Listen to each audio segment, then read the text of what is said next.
It is Wednesday, April the 23rd, and we're going to talk about ovulation class. Oh my gosh. All right, so let's talk about this baby trap, because I got a lot to say about this as a woman, especially as a woman who was raised in Mayo Steeple People nationalism and is fully aware of this get married, serve a man, have a bunch of babies, that's your whole purpose mentality, because I bought into that. I was one of those before I got out of it. I was raised in it. And this thing where they don't want to teach consent, they don't want to research women's health conditions. Right now, they're not even tracking how many women are expiring in birth and labor and pregnancy related issues and in lack of access to medical care and certain procedures. They're not even tracking the numbers. Okay, that way there is no number to confirm how many women are being hurt by what they're doing. They're just not counting them. So right now, if something happens and you pass away and it's related to the fact that you couldn't get a service that you needed, you don't even count. You're not even going to be a statistic. They will wipe you. You don't exist because it makes them look bad, and they don't like it when things make them look bad. You are a Jane Doe. Disappeared. Okay? I don't mean disappeared as in they wipe you, but they're not going to talk about how their decisions directly affected what happened to you. There will be no accountability. No one's going to step up. They're going to do it to more and more people. I hope that makes you upset. So good. While these people are doing that, and taking away healthcare, right? Taking away school, taking away preschool, taking away food benefits, everything that helps you have a family, okay? Instead of doing any of those things, they're trying to think of a cheap way to work around it where people who aren't very educated might go ahead and buy into it. Who hears $5,000 and thinks that's a lot of money? Who would think that? Someone who's still in school.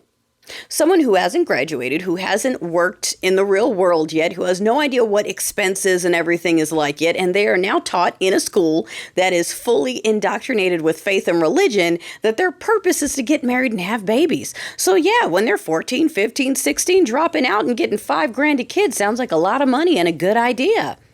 Are you following what they're doing?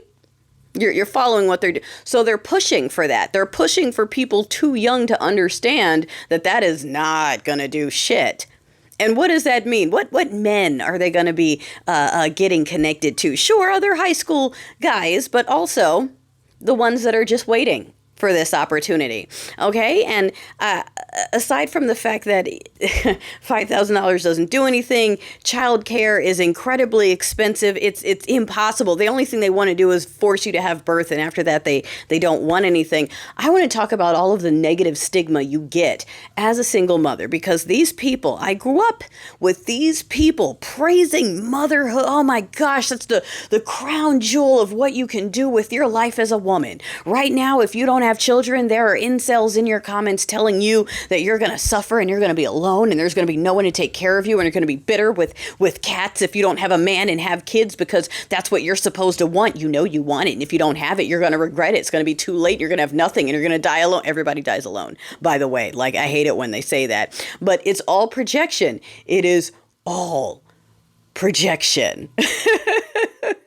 Because if you have children and you no longer have the man, that's your fault too. Doesn't matter if it's his fault. Doesn't matter if he cheated on you, if he abused you. Doesn't matter. It's your fault. You should have put up with it. You should have dealt with whatever he threw at you. How dare you allow him to leave? How dare you not fight to stay? How dare you? You now have these kids that society told you that you have to have because that's your purpose. But now that those no longer a man, even if it's his fault, well, it's your fault. How dare you? Ill. Now we can't trust you. What a harlot you are running around here with children. Okay? Daddy's over there living his best life with next wife, who was a young independent, who was smart enough not to get married young, who had a job and is now like, yes, let's get married and have kids. And they trout that in front of your face and go, look at my younger wife number 2, who's ready to have babies with me. And she's more accomplished than you because you were pregnant during the prime years.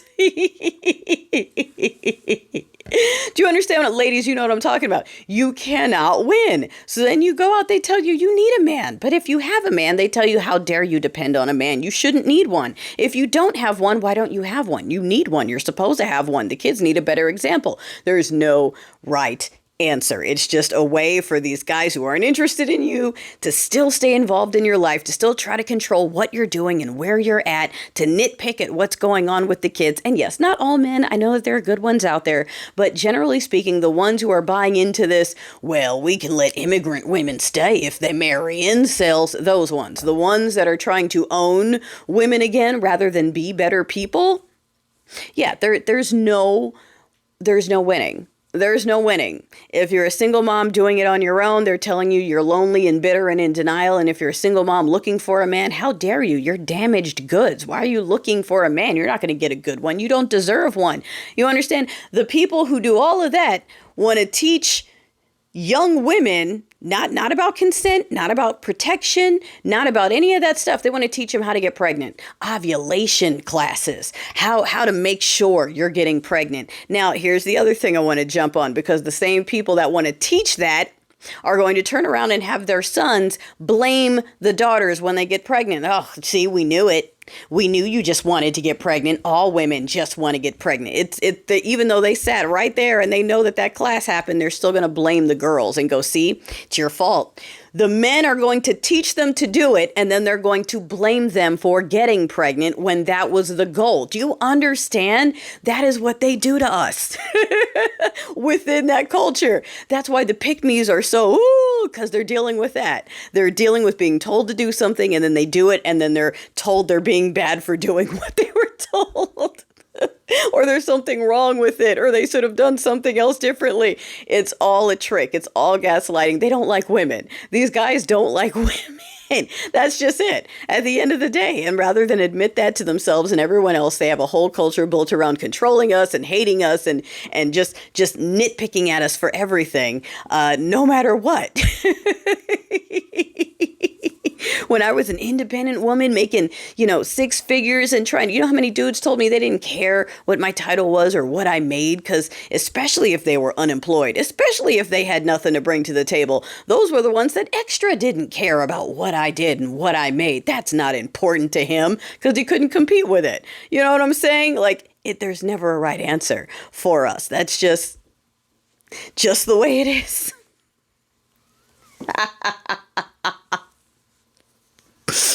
Oh, so it's not funny. It's not funny, but I just want to point it out that is where we are. And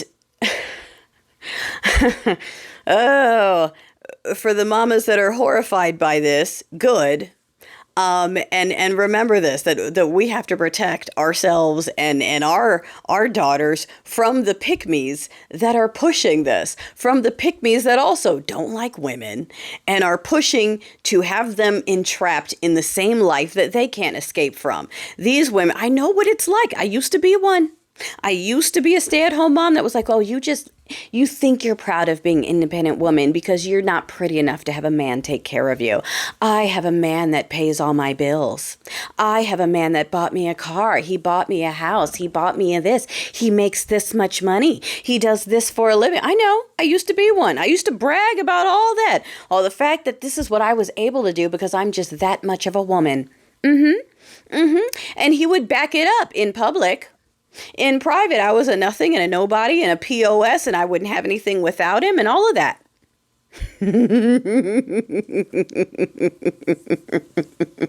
They want you in the same trap, okay? They want you in the same trap.